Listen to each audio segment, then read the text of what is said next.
Today, we ask why the New York Islanders seem to have so much trouble attracting unrestricted free agents, and we take a look at some possible trade targets that Lou Lamoriello may try to bring in as he looks for that elusive goal scorer. All that and a lot more coming up on today's Locked On Islanders podcast. Your Locked On Islanders, your daily podcast on the New York Islanders. Part of the Locked On Podcast Network, your team every day.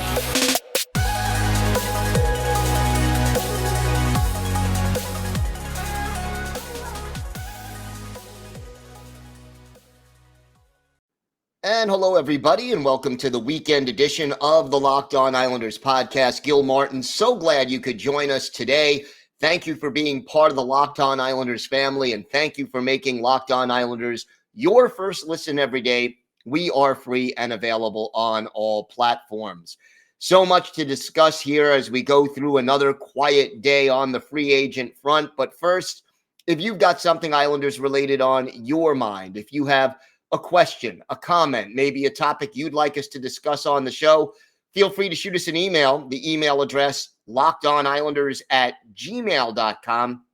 And if you leave your first name and where you're from, we're happy to mention you on the show when we discuss whatever it is that's on your mind. You could also follow the show on Twitter at Locked On Isles, and you could follow me, Gil Martin, on Twitter at Ice Wars, NYR, VSNYI. We have got all things Islanders covered between now and the start of training camp in a couple of months. Should be a pivotal offseason, whether it's trade rumors, free agency, or anything else happening to your Islanders. We will discuss it here on the Locked On Islanders podcast. So another day goes by, and the New York Islanders have not announced a big free agent signing. And I'm not shocked. I mean, we know that the Islanders would need, if they were going to add a $7, $8, $9 million a year player, also have to make some trades to make that happen. So it isn't an easy thing for this team to just do at the drop of a hat. But I wanted to talk a little bit about why it is that the Islanders are having difficulty bringing in free agents or even just retaining their own. If you go back to the John Tavares situation a few years back, Artemi Panarin took less money to sign with the Rangers. Johnny Gaudreau, just earlier this week, deciding not to come to the island, ends up in Columbus. Why? Why are the New York Islanders consistently struggling to convince big ticket players to come here? And I thought about this, and I think the fact is the reasons have changed. Traditionally, the reason used to be, well, the Islanders don't spend a lot of money. That was certainly true during the Mike Milbury era, certainly true at different times where Garth Snow did not have a lot of money to work with necessarily and had to make do on a shoestring budget. But now the Islanders are pretty much up against the cap ceiling, so it's not like you could sit back and say, oh, yeah, Islanders aren't willing to spend money. You can make the argument that not spending money wisely limits the amount of cap space they have. I think that's part of it. It used to be that the facilities were a problem.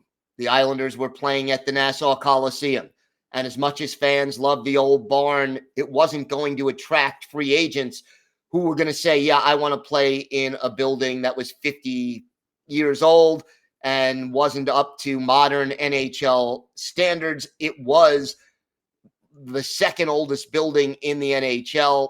And then Madison Square Garden, which is a little bit older, was renovated several times. So, you know, the Coliseum wasn't a big selling point, and neither was Barclays Center, if only because it wasn't a great hockey rink, even though the arena itself is very nice. But cutting through all that, you think, what is our perception as Islander fans, as Islander media, people who cover the team? You think, here is an Islanders squad that reached the conference finals 2 years in a row before this past year. had a Hall of Fame coach or future Hall of Fame coach in Barry Trotz. Don't have him anymore. Have a GM, Hall of Fame already, in Lou Lamoriello. You would think that plus the UBS Arena, brand new, just played there, 1 year, would be a magnet. You think being in and around New York City would also draw in some players who want to be part of the Big Apple and take advantage of what that and Long Island have to offer. But you know what? It's not all that cut and dry. Part of it may be the fact that the Islanders are not viewed the same way by potential free agents now as maybe the way the fans look at it. We look at it like, okay, we were so close in 2021 and 2020. We reached the conference final. We lost to the eventual Stanley Cup champions, and no team in the playoffs those 2 years gave the Lightning a better fight than the Islanders. We're 1 or 2 players away. Okay. But this is an older roster now. We've talked many times on this show how many players on the New York Islanders are on the wrong side, so to speak, of 30. And, Josh Bailey, over 30. Casey Cizikas, Cal Clutterbuck, all over 30. Anders Lee, Matt Martin, Brock Nelson, Kyle Palmieri, Zach Parise, Simeon Varlamov. All these guys are over 30, and that doesn't include right now your Andy Greens and your Zdeno Charas, who may or may not be back. But realistically, this is an older roster. And while Lou Lamoriello is a Hall of Fame GM, he's also on the older side, has, according to what most people have written and believe, 1 year left on his contract. Now you have an unknown in Lane Lambert as your coach, although he is a respected assistant, never been a head coach before.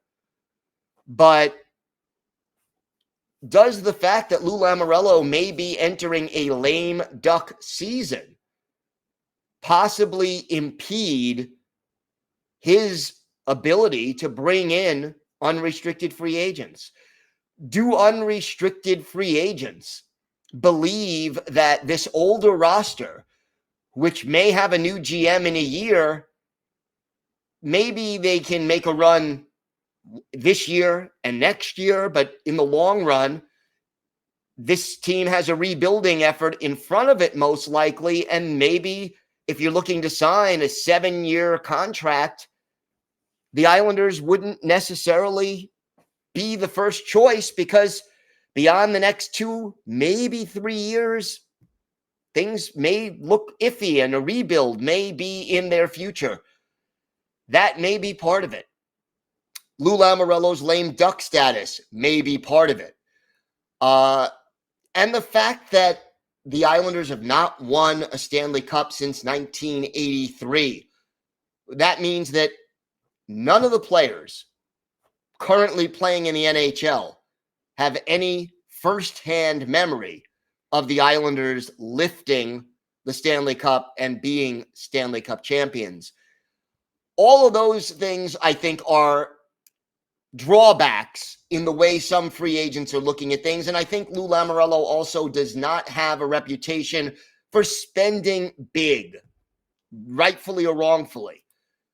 I think those are partial reasons why the Islanders may be having some difficulty attracting unrestricted free agents.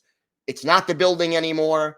It's not that the team is unwilling to spend money, but I think some of those other things, maybe the fact that Lou Lamoriello is a little stricter reputation-wise, doesn't allow facial hair, more of an old school traditionalist kind of guy, may have a small part to do with it.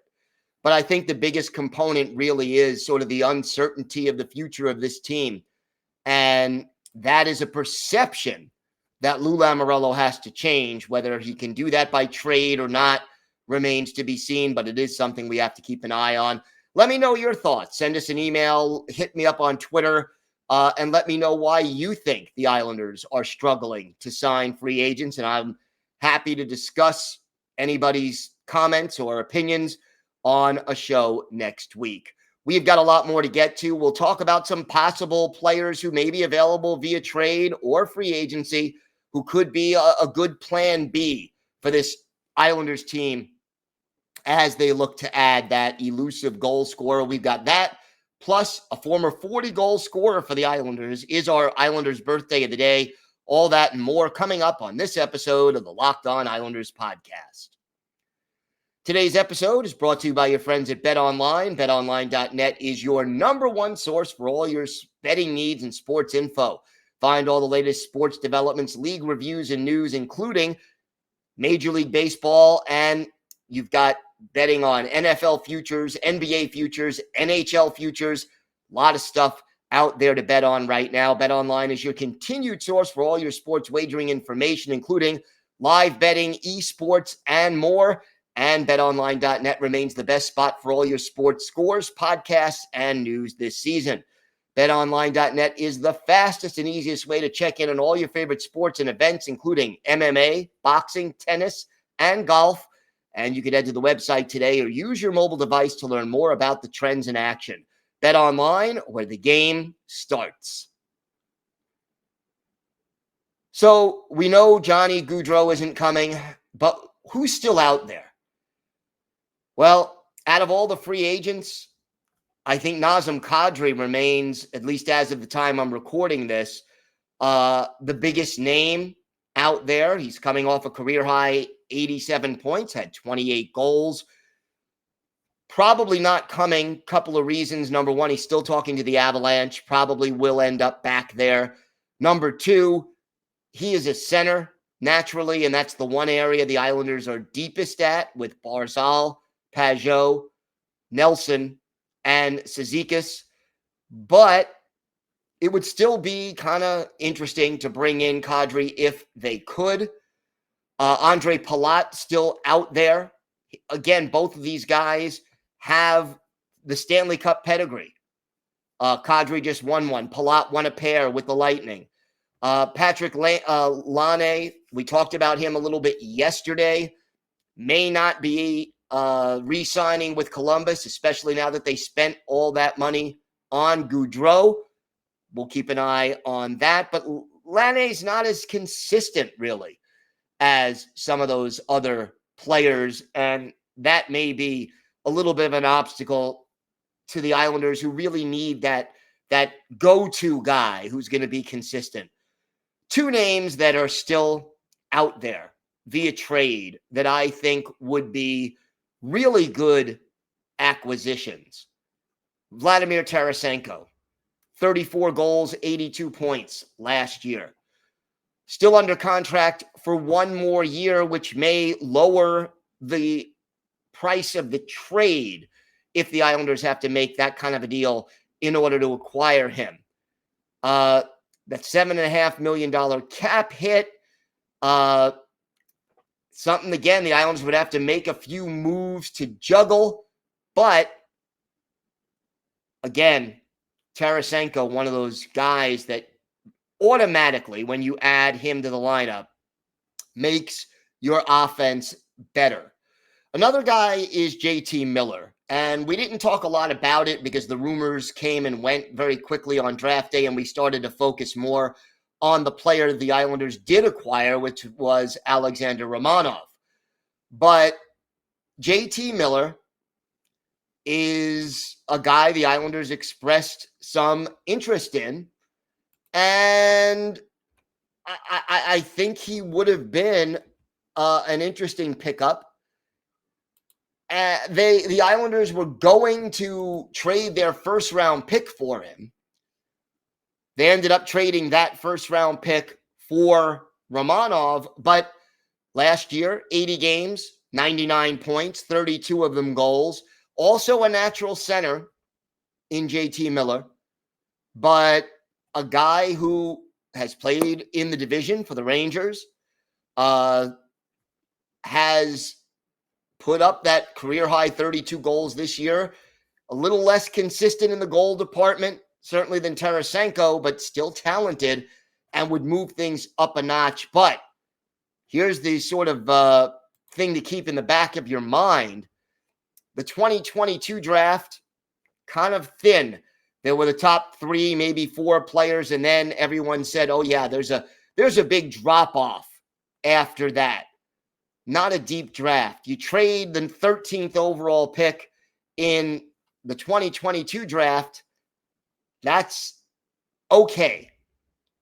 But in 2023, the draft is deeper, the prospect pool better, and I think the Islanders, who still are thin as far as their prospect pool goes, they should not be that eager to trade away that 2023 first-round pick. Now, you could always trade to get one at some later point, but I don't think you want to do it that way. You want to concentrate on keeping your own pick and maybe adding another pick at a great draft like that. So, could the Canucks take some players for JT Miller? Or maybe the Islanders take a cap dump. We'll see. But Miller, to me, remains. Miller and Tarasenko, to me, are the 2 biggest names that come to mind first. And then among your potential free agents, Kadri, Palat. Those are the sort of my top 4 as of now. I put Laine as a 5th option, but you need a game changer. And look, Lou Lamoriello is in the Hall of Fame for a reason. Is he perfect? No. Does he make mistakes? Yes. But he's been pretty darn good at what he does for a long time. And one thing Lamoriello always preaches is patience. And he always says, I don't want to overpay, and I don't want to make a move unless I have to make a move. I think it's clear he has to make a move. But whether he makes that trade now, he didn't make it at the draft, although, rumors said he came close on Miller before making the deal for Romanov. But before the season starts, preferably before training camp starts, you want that forward who can really put the puck in the net in place so they can get acclimated to the Islanders, learn the Islanders style, and play hockey with, get used to their teammates, all of those little intangible things that you need to be successful. You want to make them possible by making this deal sooner rather than later. So the clock is ticking. And I know Lou Lamoriello will wait until he feels he has the right deal. And I agree. You don't want to rush it. You don't want to overpay. But the move has to be made because the way this team is presently constituted, sadly, it isn't good enough. Even if everybody gets back to where they were in 2021 and you go into the playoffs and play that well, I don't think there's enough offense on this team right now to say that the Islanders would be one of the top 5 Stanley Cup contenders in the NHL. And to get there, to even get into that conversation, you got to have that bona fide 30-plus goal scorer who opposing teams have to account for every time he's on the ice. The Islanders don't have it, and they need it. And it's up to Lou Lamoriello to go out right now and bring that player home. We have got a lot more to discuss on today's show. We'll have some more thoughts about free agency and trades and improving this team. We also have our Islanders birthday of the day, a early to mid-90s forward who had a 40-goal season for the Islanders. That and more still to come on this episode of the Locked On Islanders podcast. Time now for our Islanders birthday of the day. And today is the 59th birthday of former Islanders winger Steve Thomas. Thomas a native of Stockport, England. Not too many British-born NHLers out there. But he had some pretty darn good seasons in juniors. His last year with the Marlboros of the OHL, 51 goals and 105 points in 70 games. Made his NHL debut in 84-85 with the Maple Leafs, went on to play for the Blackhawks, where he had a 40-goal season. And then in the 91-92 season, early on, traded from the Blackhawks to the Islanders, stayed with the Isles for 4 seasons through the 94-95 campaign, which, if you may remember, was lockout shortened. And then he played for the Devils, back to the Maple Leafs, back to the Blackhawks, the Ducks, and the Red Wings before his career ended at the end of the 2003-2004 season. And I'll tell you, Steve Thomas, 1,235 NHL games, 421 goals, 933 points, and 1,306 penalty minutes. Add 174 playoff games, 54 goals, 107 points in those. And he went on after his playing career was over to be an assistant coach, first in the AHL, then with the Lightning, and with the Blues in 2016, 2017. That was the last time that he was an assistant in professional hockey. For the Islanders, 37 goals in 92-93, 17 points in 18 playoff games during the Magic 93 run to the conference final. And then in 93-94, 42 goals for the Islanders. That was his best year. And we're going to look at his best game with the Islanders. April 15th, 1992, Nassau Coliseum, Islanders hosting the Devils. Chris Terreri, the goalie for the Devils. Glenn Healy is the Islanders netminder, and the Islanders get on the board first. Adam Creighton, his 21st assist to Mick Vukota and Scott LaChance at 3:17, 1-0 Isles. That's how it stood after the first period. In the second period, our Islanders' birthday of the day, Steve Thomas gets on the board, his 27th of the year. Tom Curvers and Daniel Marois with the assist at 9:30, Isles up 2-0. Then Ray Ferraro gets his 40th, a milestone goal for him. Daniel Marois and Steve Thomas, our Islanders' birthday of the day, with the helpers at 15:40. That made it 3-0. Then the Isles get 2 goals in 18 seconds. Benoit Hogue, his 30th, a milestone for Hogue. Pat Flatley and Ray Ferraro with the assist at 18:12. And 18 seconds later, Steve Thomas, his second of the game, 28th of the year. Daniel Marois and Jeff Finley with the assists. Islanders up 5-0 after 40 minutes. In the third, Steve Thomas completes the hat trick, his 29th of the year. LaChance and Pierre Turgeon with the assists at 14:34. And 4 minutes and 10 seconds later, Steve Thomas, again, his 30th, 4th of the game. Turgeon and Joe Ricci with the assists. The Islanders win this one 7-0. They chase Chris Terreri, the final 2 goals allowed by Martin Brodeur. 22 saves and a shutout for Glenn Healy. But for Steve Thomas, our Islanders' birthday of the day, 4 goals, 5 points, so add the assists, and 9 shots on goal out of the 34 that the Islanders took in this game. Adam Creighton had 5. He was a distant second on the team. So a magical game against a division foe for Steve Thomas. He is our Islanders' birthday of the day.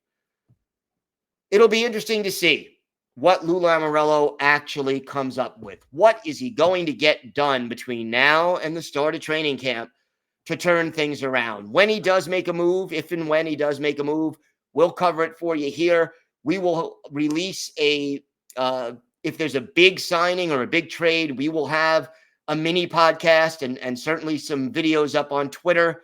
So make sure you check for that if and when something breaks. But I'm telling you, something will happen. The question is when, the question is what, and maybe the biggest question, will it be enough? Islander Nation sort of waiting with bated breath, but I think it will happen. We will see it.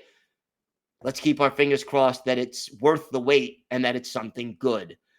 That is going to do it for this episode of the Locked On Islanders podcast. Thanks again for making Locked On Islanders your first listen every day. Now make your second listen Locked On NHL. Locked On experts give you a daily 30-minute podcast on all things NHL all year long.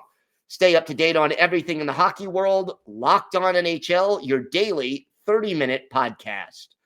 Have a great weekend, everybody. Enjoy it. Stay safe. And of course, let's go Islanders.